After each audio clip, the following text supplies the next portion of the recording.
जय हिंद ऑफिसर्स, क्या हाल है सबके।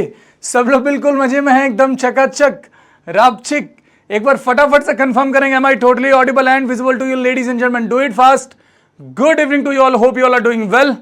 चलो भाई आ जाओ। So this is going to be the fifth lecture of sequence series. 4 classes हमारे ऑलरेडी हो गई हैं एंड होपफुली उसमें बेस सवाल वगैरह आपने लगाए होंगे। तो आइए एक बार फटाफट से रिचुअल पूरा करेंगे, फिर we will start the class. एक बार जयकारा लगाएंगे क्या? भारत माता की जय। तो आज बेसिकली आज के उसमें हम कवर करने वाले हैं क्या? सवाल। आज हमारे पास सॉल्व करने के लिए बस सवाल ही हैं। ये सवाल हम निपटा लेंगे, बस हमारा ये चैप्टर खत्म हो जाएगा। फिर उसके बाद हम परम्यूटेशन कॉम्बिनेशन करेंगे। और अगेन परम्यूटेशन कॉम्बिनेशन में अगर हमारी वो लिमिटेड वो जितनी चीजें मेंशन है, जितनी क्लासेस मेंशन है, अगर उसमें कवर नहीं हो पाई तो ऑब्वियसली हम इसमें भी एक्स्ट्रा क्लास लेंगे। उसके लिए टेंशन मत लो, उसके लिए तुम्हारा भाई खड़ा है। जितने एक्स्ट्रा क्लासेस लगेंगे हम लेंगे, जब तक तुम्हारी चीजें मक्खन ना हो जाए, है ना। चलिए चलिए चलिए चलिए चलिए चलिए ये छोटी क्लास से ये फाउंडेशन वाले जो आए ये तो अलग डर जाते हैं। इंपॉर्टेंट टाइप्स ऑफ क्वेश्चन कर रहे थे हम। इंपॉर्टेंट टाइप ऑफ क्वेश्चन में हमने 2 चीजें कर ली थी। पीवाईक्यू नहीं लग रहा है बाबू, शायद तुम ही से नहीं लग रहा है, क्योंकि तुम्हें पता ही नहीं है कि इसमें बहुत से पीवाईक्यू मैंने कवर करवाए हैं। बहुत से पीवाईक्यू मैंने कवर करवाए हैं, तुम्हें पता ही नहीं है कि वो क्लास में हो भी गई है। ठीक है, अगर नहीं हो रहे हैं तो तुम मेहनत नहीं कर रहे हो, सिंपल सी बात है। बुरा लगेगा, थोड़ा सा लगना चाहिए। अब ये चीज मैंने आप लोगों को बोला था कि थोड़ा सा आप इसे घर से कवर करके आएंगे, कि आप बस इतना देख के आ जाइएगा कि कॉम्बिनेशन ओपन कैसे करते हैं, है ना। परम्यूटेशन कॉम्बिनेशन आज क्यों होगा? परम्यूटेशन कॉम्बिनेशन आज क्यों होगा? बस मैंने आपको इतना बोला था कि आप ये चीजें करके आ जाइएगा। कॉम्बिनेशन ओपन कैसे करते हैं, बस आप इतना करके आ जाइएगा, ताकि हम इस सवाल से आगे प्रोसीड कर पाए। अब जितने बच्चों ने करा होगा उन्होंने ये सवाल जरूर लगाए होंगे। अगर नहीं लगाए हैं या लगा लिया है तो पोल तो नहीं हो सकता, बट नेवरदलेस आप लाइव चैट में जरूर इसका आंसर कंफर्म करें, फिर we will solve the question. चलिए चलिए चलिए चलिए चलिए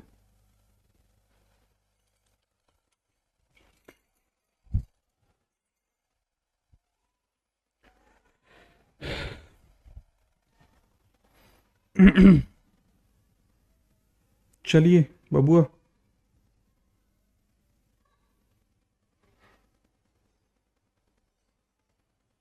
दो तीन चीजें मेरे को चेक कर लेनी दीजिए, फिर उसके बाद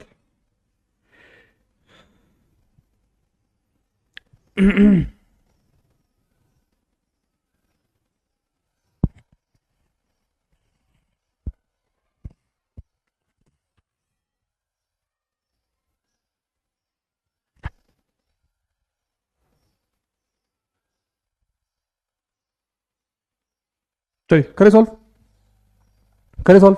देखिए हमारे पास क्या था कि if h is the harmonic mean of 3 numbers. अच्छा, हार्मोनिक मीन जैसा मैंने आपको पहले निकालना सिखाया था, सबसे पहले हार्मोनिक मीन का एक हमने फॉर्मूला लिखा था, रैंडम वाला, है ना, जो किसी भी डाटा के लिए हार्मोनिक मीन हमें निकाल के दे सकता था। जरूरी नहीं है कि गिवन डाटा आपका एचपी में होना ही चाहिए। अगर गिवन डाटा एचपी में ना भी हो तब भी हम उसका हार्मोनिक मीन निकाल सकते थे। कैसे निकाल सकते थे?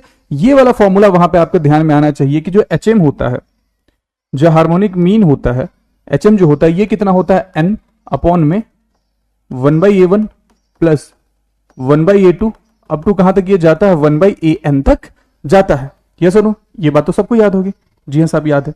इसी को अगर हम थोड़ा सा चेंज करें तो हम इसको ऐसे भी तो लिख सकते हैं ना, कि इस n को अगर हम इधर ले आए, इस n को हम इधर ले आए तो हम इसको लिख सकते थे कि एचएम अपॉन में n की जो वैल्यू है, दिस इज 1 अपॉन में 1/a1 plus 1/a2 up to कहां तक? 1/an तक। अच्छा, अगर इसी को हम रेसिप्रोकेट करके लिख दे तो,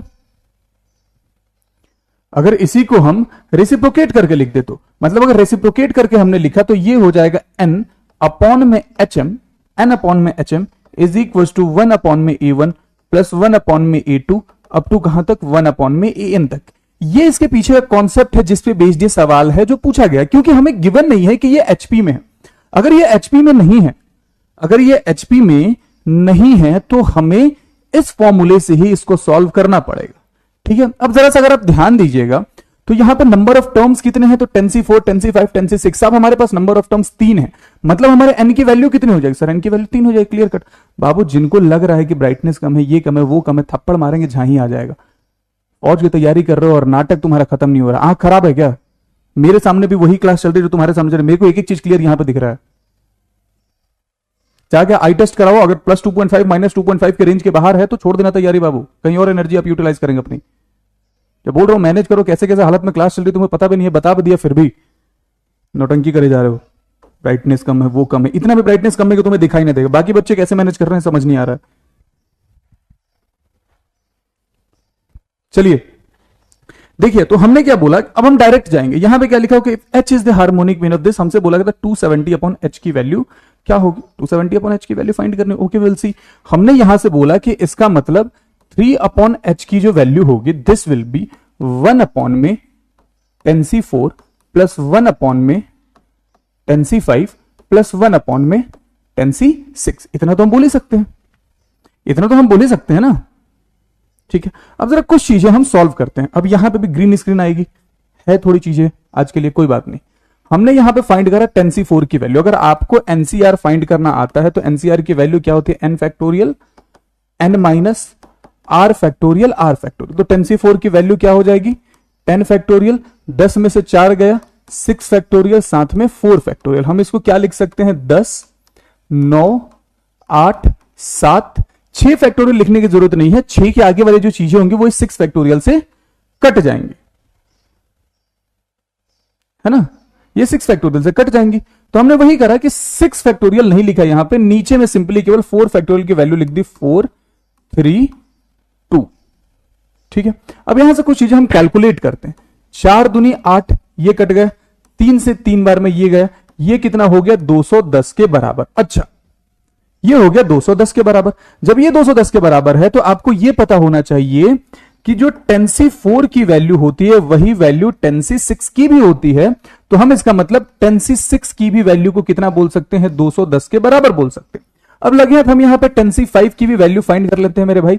कितना हो जाएगा, 10 9 8 7 6, 5 फैक्टोरियल लिखने की जरूरत नहीं है, एक 5 फैक्टोरियल तो कट जाएगा, बट एक 5 फैक्टोरियल हमारे पास बचा रहेगा।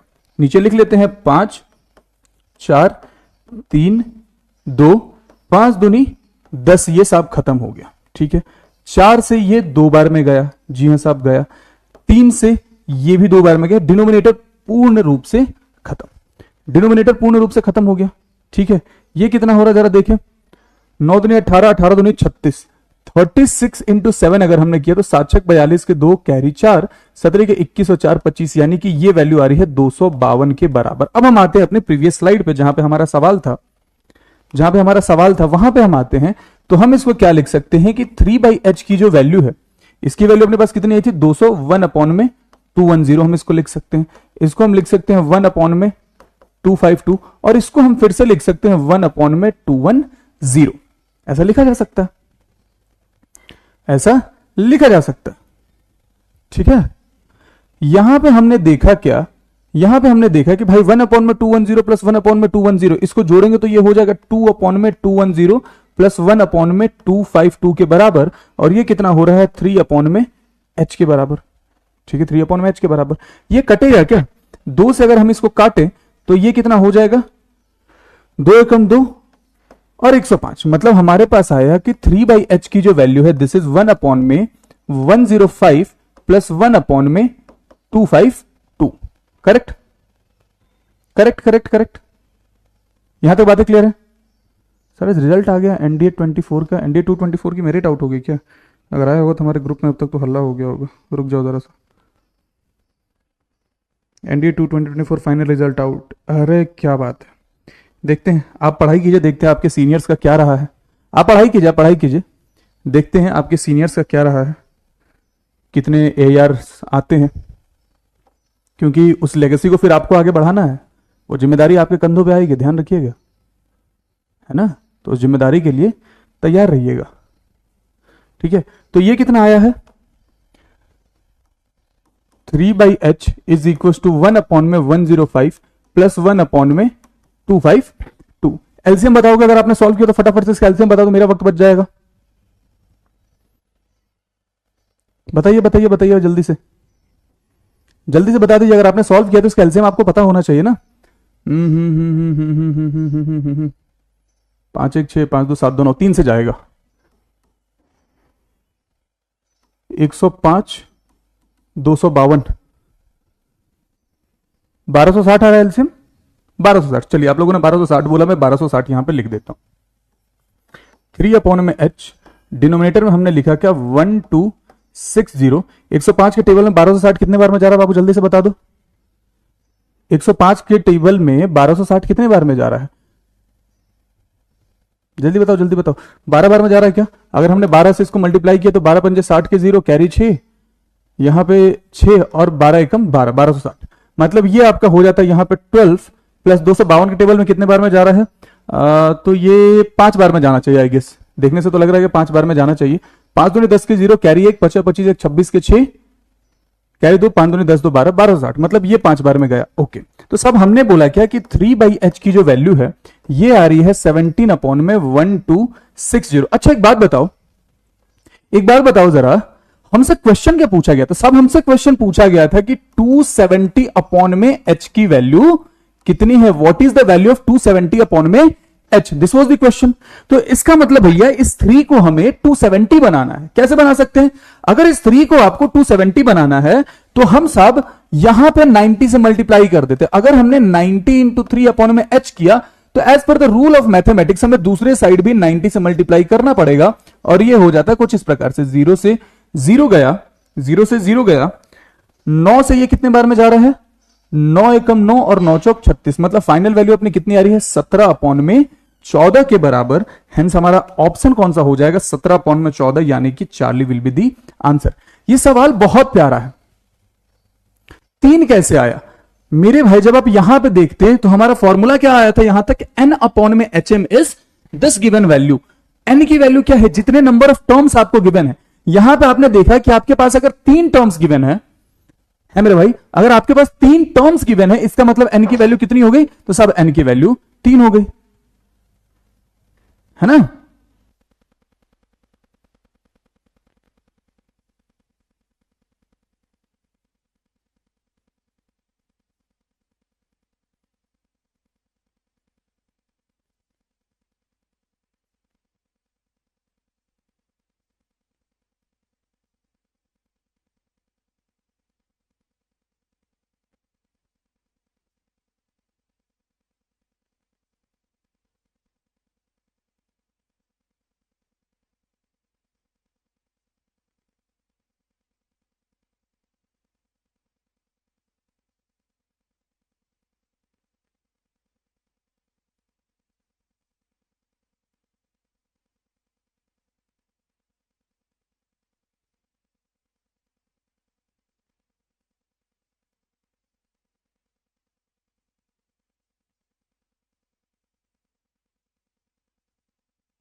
अब कंफर्म करेंगे। I think everything is clear now.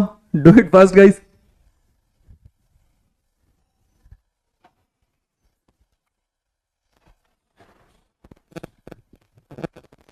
चलिए चलिए चलिए चलिए चलिए चलिए, do it fast, do it fast, do it fast.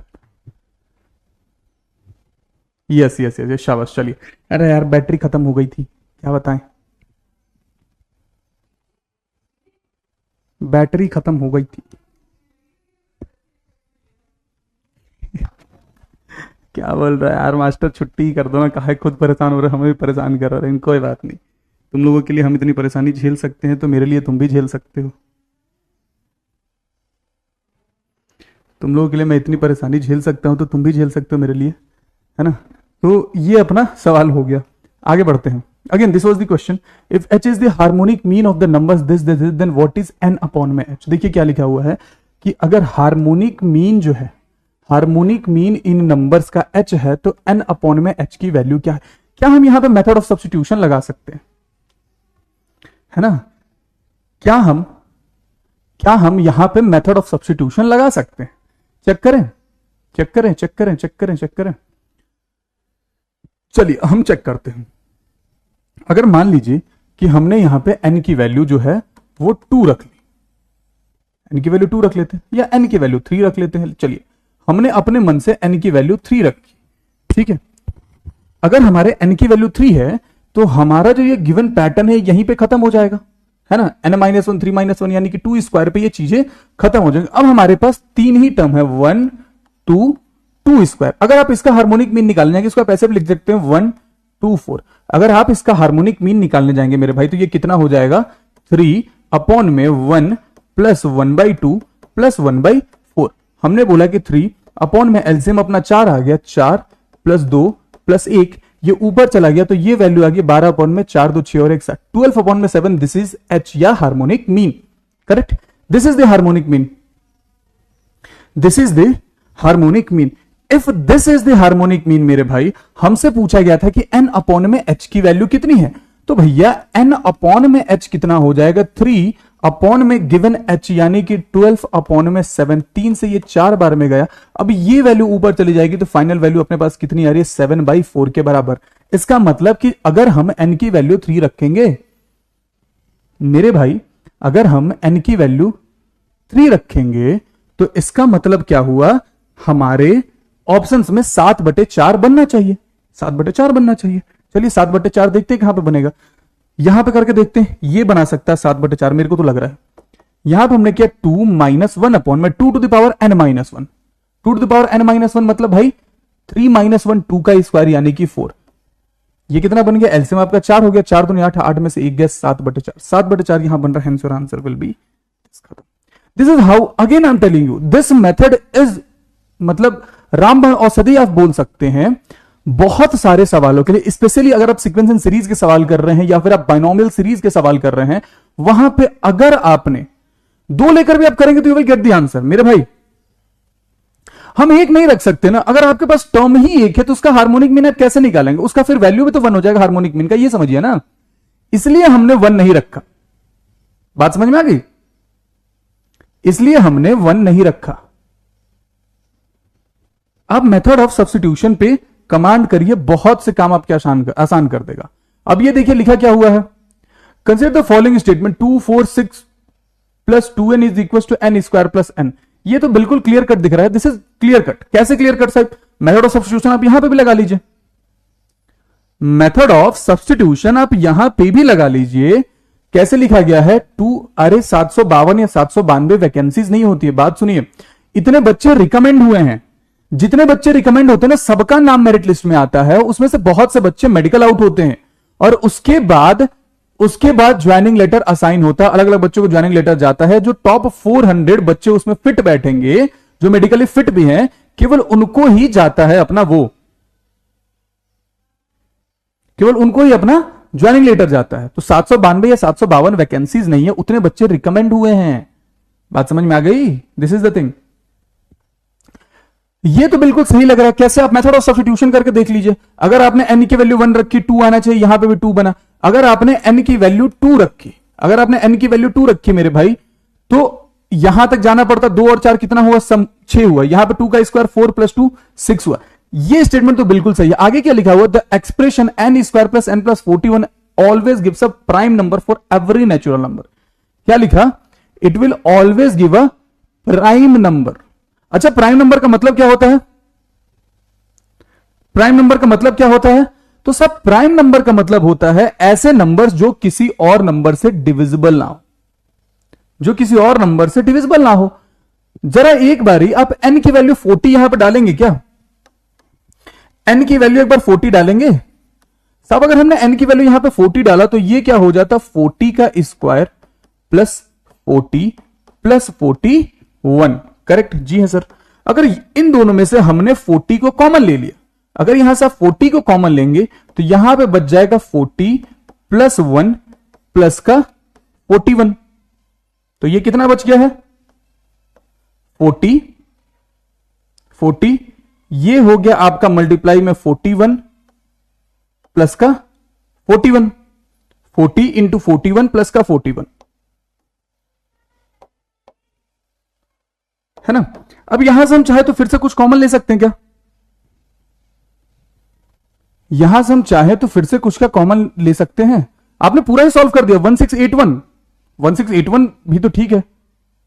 अगर आप बोल रहे हैं कि 1681 आया है तो 8 1 9 9 6 15 1 16, ये किसी न किसी टेबल में तो कटना चाहिए।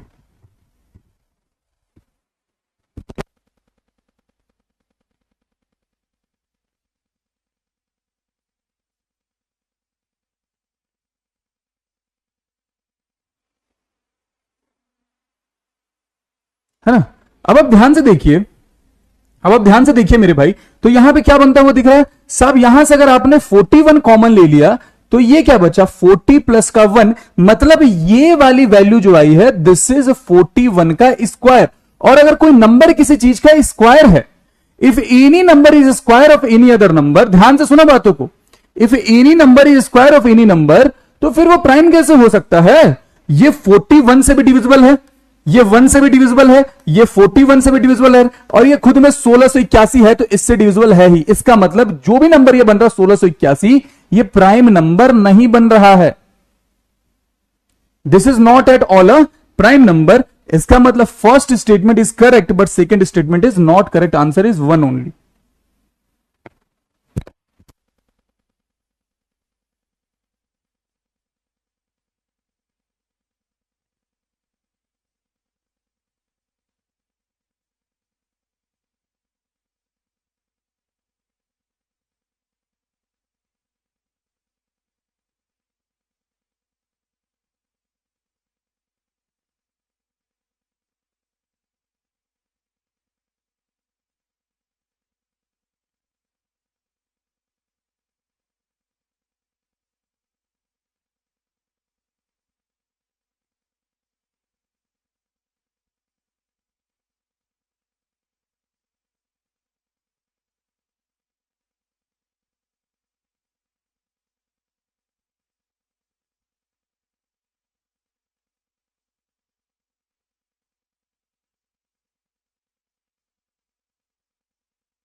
हाँ जी भाई, तो खुशखबरी देने के लिए ही टीम का कॉल आया था।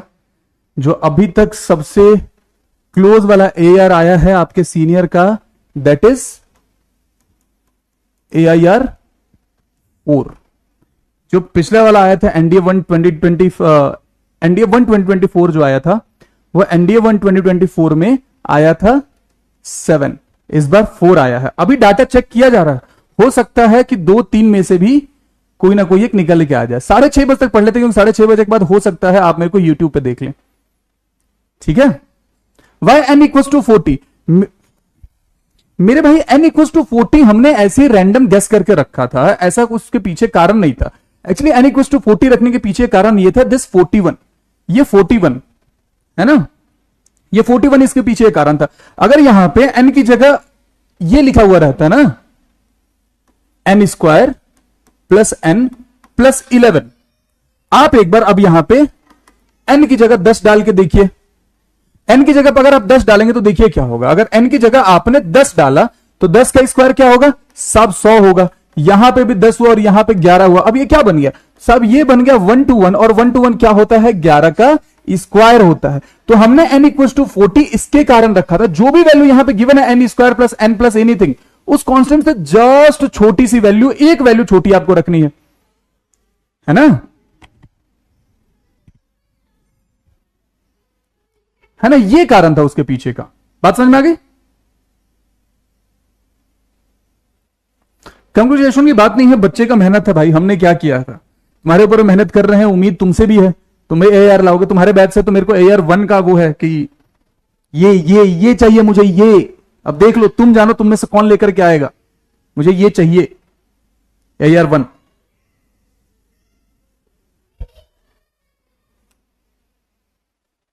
चलिए आगे बढ़ते हैं। The geometric mean of a set of observation is computed as 10. The geometric mean obtained when each observation xi is replaced by 3xi to the power 4। अब समझिए, ये सवाल जो है ये एक्चुअली में स्टैटिस्टिक्स का सवाल है।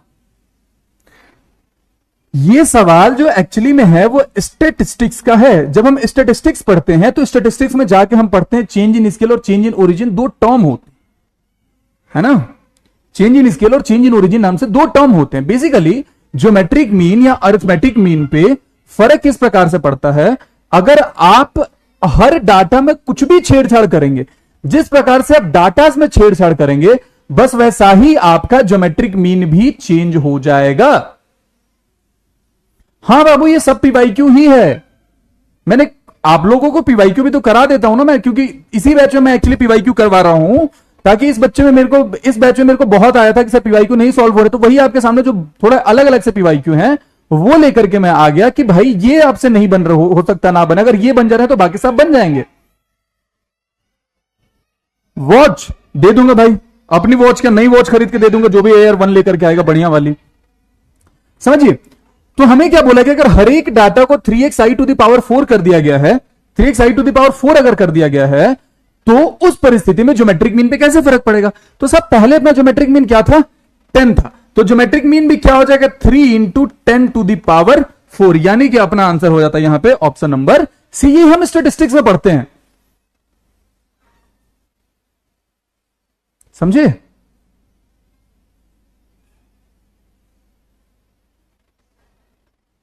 अबे हो रोलेक्स, खुद ये कौन सी कंपनी का पहन रहे हमको भी नहीं पता, फास्ट ट्रैक पहन के घूम रहे, तुमको रोलेक्स दे दे, हम किडनी विडनी बिकवाओगे क्या हमारी, उतनी तो सैलरी नहीं है, तुमको रोलेक्स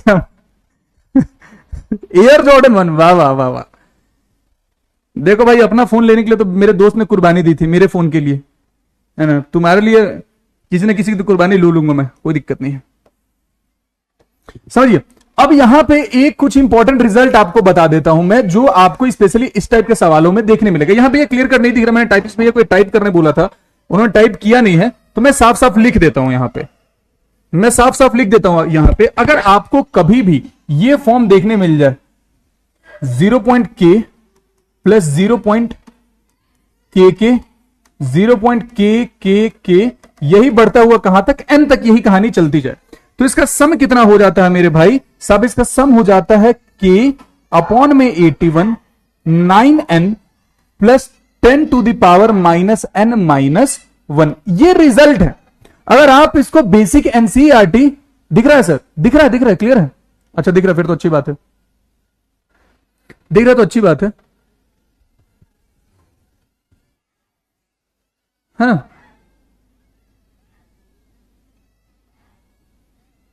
है ना, तो ये आपका रिजल्ट है जो आपके बहुत सा सवाल आसान कर सकता है। अच्छा, यहां पे आपको एक और रिजल्ट दिख रहा होगा कि अगर 0.k की जगह ऐसा लिखा हुआ आ जाए k प्लस के प्लस के प्लस के प्लस के अप टू n टर्म तक, तो इसका रिजल्ट आपको यहां पे अगर नहीं दिखे तो मैं लिख देता हूं k अपॉन में 81 10 to the power n plus 1 minus 9 to the power n minus 10। ये रिजल्ट आपको याद रखना पड़ेगा, ये रिजल्ट हेल्पफुल तभी होंगे। 81 कहां से मेरे भाई, this is just a result मेरे भाई, जस्ट अ रिजल्ट। तो रिजल्ट को हम डिराइव नहीं करेंगे ना भाई, रिजल्ट को डिराइव करने से अपने को मतलब नहीं है।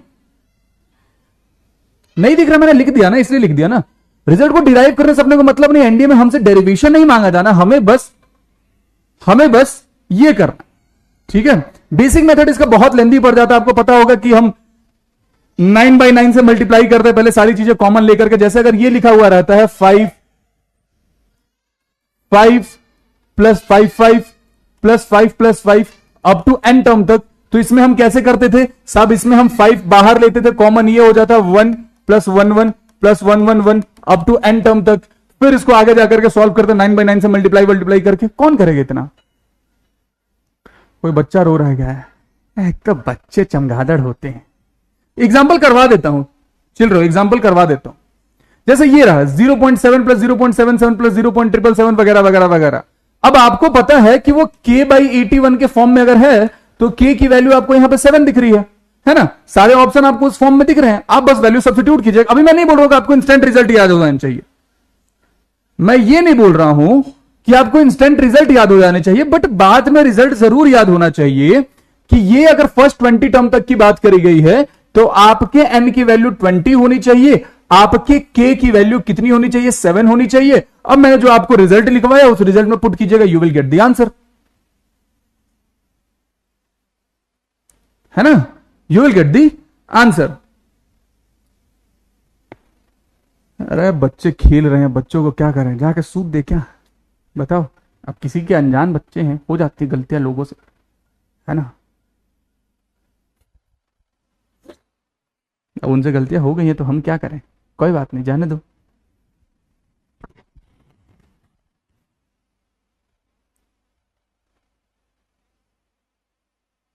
चलिए चलिए चलिए चलिए चलिए चलिए चलिए चलिए जल्दी आगे बढ़ते हैं, क्योंकि हो सकता है जल्दी से फिर मेरे को लाइव जाना वाना पड़ जाए तो फिर उसमें फंस जाऊंगा मैं। निपटाते हैं इसको।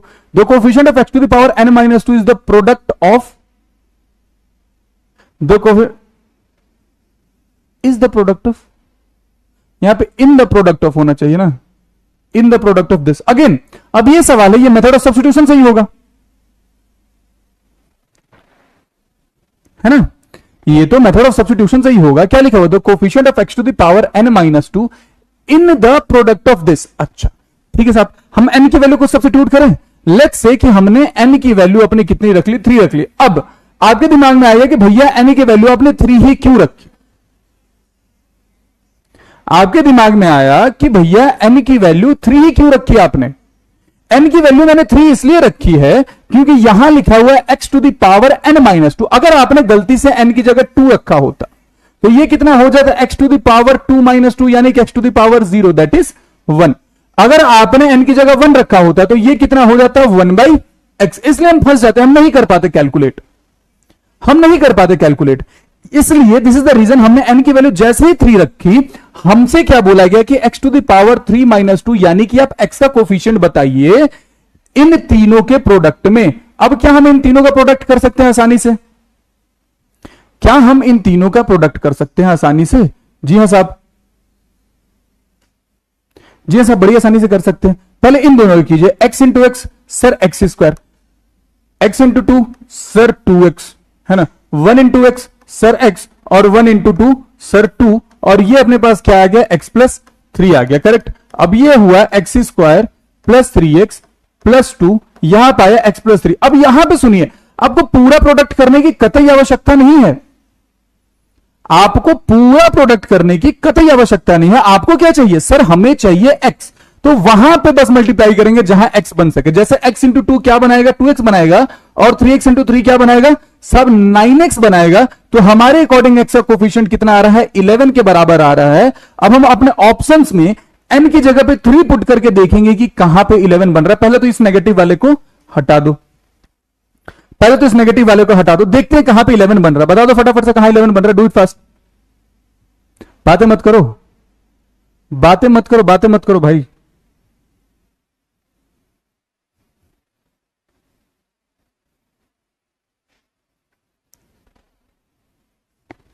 तो भाई अभी तक के डाटा के अकॉर्डिंग आपके एक सीनियर का आया है AIR 2। लेगेसी तुम्हारे कंधे पे आने वाली है, लेगेसी तुम्हारे कंधे पे आने वाली है। AIR 2, AIR 1 नहीं आया है ना? पता नहीं, शायद हो सकता है हमारे स्टूडेंट निकल जाए मे बी। अभी तक तो डाटा के अकॉर्डिंग जो आया है AIR 2, तुम्हारा सीनियर AIR 4। जो लड़का AIR 2 है उसका नाम है Divyansh Solanki. He got recommended from 18 SSB Allahabad. उसके बैच का नाम था, जो तुम्हारे बैच का नाम है NDA शौर्या। रैंक 4, गर्व कुमार 17 एसएसबी बैंगलोर, एनडीए शौर्या। समझे?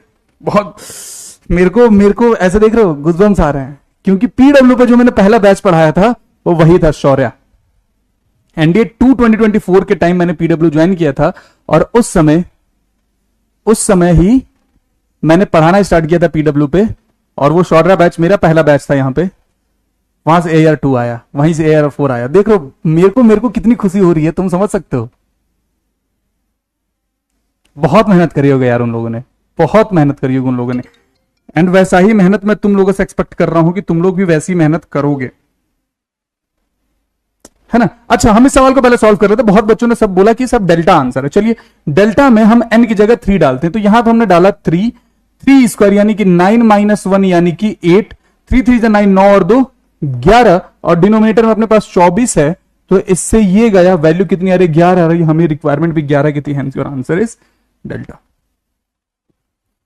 Hence your answer is delta.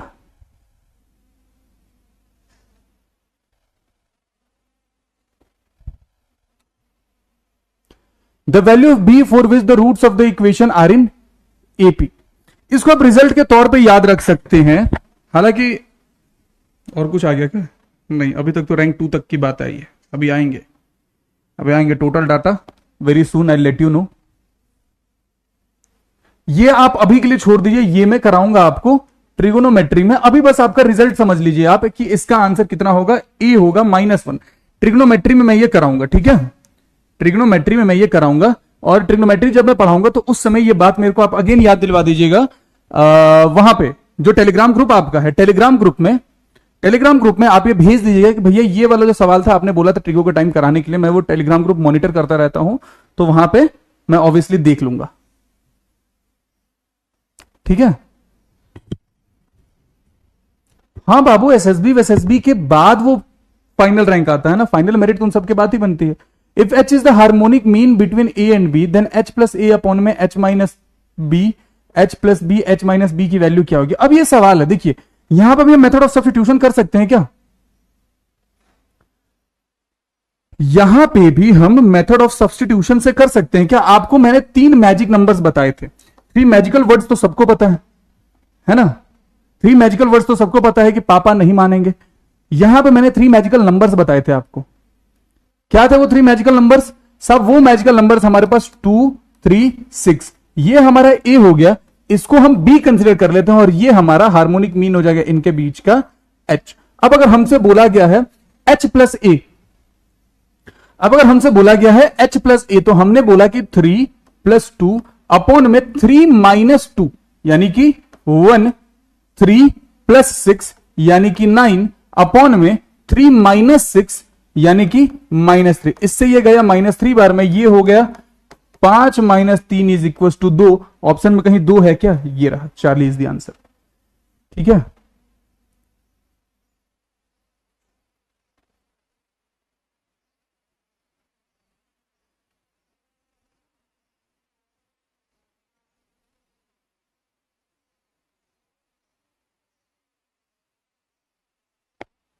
ठीक है, शॉर्टेड मामला यहां तक बोला गया है x + 1 x + 2 are in GP4। अगर ये GP में है, ध्यान से देखिए, बस थोड़ी देर और 5 मिनट में बस क्लास हम ओवर कर देंगे। जस्ट 5 मिनट्स का, जस्ट 5 मिनट्स।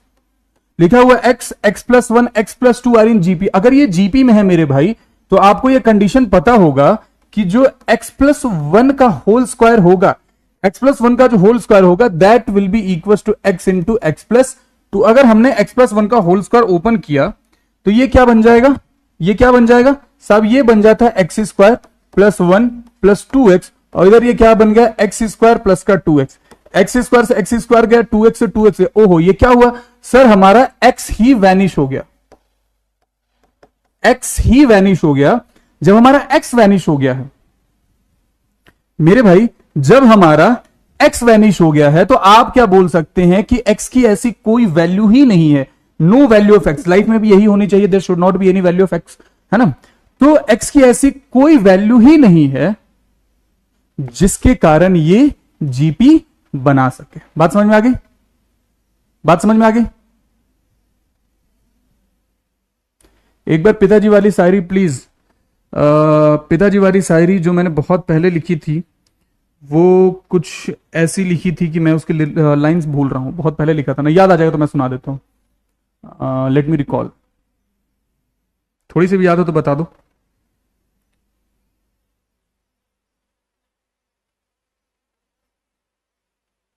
थोड़ी सी भी अगर वो लिरिक्स याद होगी तो, उसकी लाइन याद होगी तो बता देना, मेरे को लाइन याद नहीं रहा। पहली लाइन याद नहीं आ रही, बहुत पहले लिखी थी ना। First term of a GP of n terms is A and last term is the product of all the terms of a GP. ये तो हो जाएगा, ऐसा करवा रखा आपको, ये करवा रखा है ना। आप मेथड ऑफ सब्स्टिट्यूशन से भी करवा देंगे, आप मेथड ऑफ सब्स्टिट्यूशन से भी कर लेंगे तो ये आप कर लीजिएगा, ठीक है, वेरी इजी, वेरी इजी। आप मेथड ऑफ सब्स्टिट्यूशन से करना चाहते हैं मेथड ऑफ सब्स्टिट्यूशन से कर लीजिए। अगेन सवाल यह है कि the least n for which this is greater than 1000। Again very easy question, again very easy question. Kahwa पिएंगे, कश्मीर आएंगे तो पिलाना। ये आपको क्लियर कट क्या दिख रहा है साहब? ये अपने को जीपी दिख रहा है और जीपी का सम आपको निकालना आता ही है, करेक्ट। जीपी का सम आपको निकालना आता ही है तो ये भी हो जाएगा। सर सीनियर से मिला दो, सीनियर अभी मेरे पास नहीं है ना बाबू, मिलवाएंगे बहुत जल्द उन लोगों से भी, उन लोगों के भी वीडियोस तो कुछ ना कुछ तो यूट्यूब वगैरह पे लाएंगे, टेंशन मत लो। हाँ, तो शायरी कुछ ऐसी थी कि यूं बेवजह किसी से लड़ना नहीं सिखाया, यूं बेवजह किसी से लड़ना नहीं सिखाया, पर बिना गलती पैर पड़ना नहीं सिखाया, और ये मौत का खौफ कहीं और दिखाना, ये मौत का खौफ कहीं और दिखाना, मैं नहीं डरता मेरे बाप ने मुझे डरना नहीं सिखाया। ये मैंने बहुत पहले लिखा था, है ना। Again very easy doable question.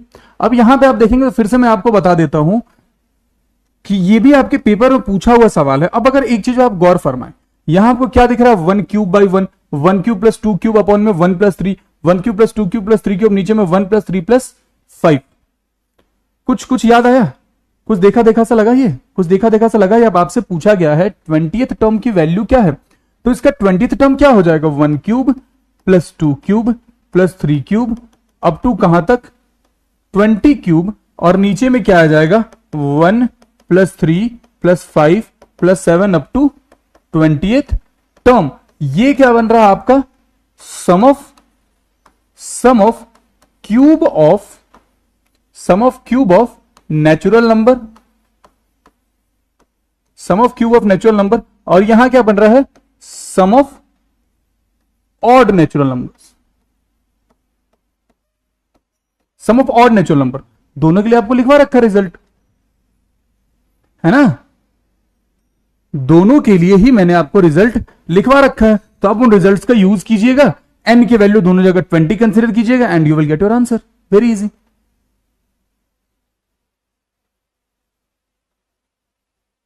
है ना, very easy. The nth term of the series, method of substitution हो जाएगा। मैं बस आपको दिखा रहा हूं कि सवाल किस तरीके के पूछे गए हैं पेपर में, मैं आपको बस इतना दिखा रहा हूं कि सवाल किस तरीके के पूछे गए हैं, जो आप देख कर डर जाते हैं कि सर पीवाईक्यू सॉल्व नहीं हो रहा। यही है आपके पीवाईक्यू, यही है आपके पीवाईक्यू। आपने कितने पीवाईक्यू कर लिए क्लास में आपको पता भी नहीं है। Sum of N term of the series कैसे करेंगे? वही मेथड ऑफ सब्स्टिट्यूशन। क्या ये नहीं हो जाएगा? क्या ये नहीं हो जाएगा? बताइए, है ना। आप पीवाईक्यू करिए तो सही मेरे भाई, सब होगा अगर आप करना चाहे तो। बट द थिंग इज कि मैं आपको बार बार ये बोलता हूं कि कई बार ऐसा होता है कि सवाल एक बार पढ़ने से डिकोड ही ना हो। जब तक सवाल डिकोड नहीं होगा तब तक आप सॉल्व कैसे करेंगे, है ना।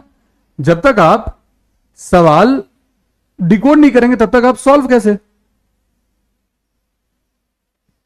कट ऑफ बोलो बाबू, कट ऑफ मेरे को नहीं पता, मुझे भी तो देखना पड़ेगा ना, मुझे भी तो देखना पड़ेगा, ठीक है। तो अब ये कुछ चुनिंदा सवाल हैं जो आप बड़ी आसानी से चाहे तो लगा सकते हैं।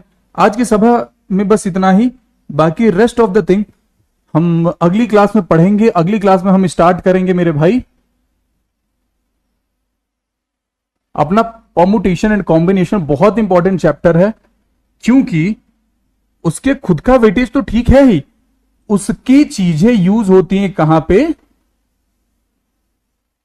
पीएनसी में, इसलिए वो चैप्टर ज्यादा इंपॉर्टेंट पड़ जाता है। चलिए आगे सवाल में इतना ही, मिलते हैं। अगर मैं यूट्यूब पे गया तो बहुत जल्द यूट्यूब पे आपके सीनियर्स के रिजल्ट के साथ, अदरवाइज अगली क्लास में तो मिलेंगे। तब तक के लिए जहां हो हंसते रहो, खेलते रहो, मुस्कुराते रहो, पढ़ाई रेगुलर करते रहो, स्ट्रेस फ्री रहो, अपना ख्याल रखना। Ladies and gentleman, have faith in yourself, you all are going to make it this time and day is waiting for you and we are also waiting to see you all in form. तब तक के लिए जय हिंद।